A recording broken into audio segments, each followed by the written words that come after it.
talks about the feeling, if you like, of being convinced that each individual being presented with evidence in this kind of research needs to be convinced that the evidence is sufficient to justify the claim that's being made.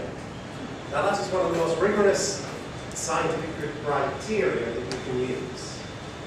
You know, it comes not only from the philosopher of science Karl Popper, it comes from the critical social theorist Habermas, that if you're making a claim to know something, is the evidence you're producing sufficient to justify the claim? Now, as you've been listening to each other, can I ask, is there anybody that's really now fully satisfied that the evidence that we've seen justifies the claim? Can we just see, because it would be nice.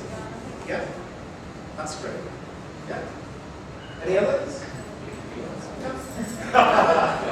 Don't be shy, you know. If you are convinced, you know, this is really important in becoming confident about the quality of your critical judgments that you're sharing together. So let's just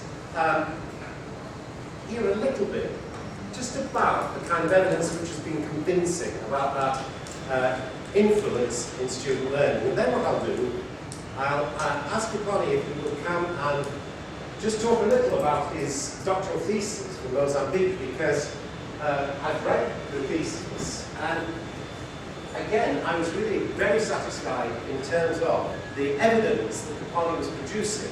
And I'll show you in a minute 3 of the claims that Cupane is making. But this thesis is now available on the web, and you know how much I stressed the importance of this yesterday.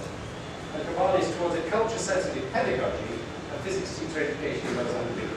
So I'll then come to that, and Cupane and I will just talk a little about the kind of evidence that he's produced in his doctoral thesis that has certainly satisfied the examiners. But let's just go now. Would you mind just, sorry, names again?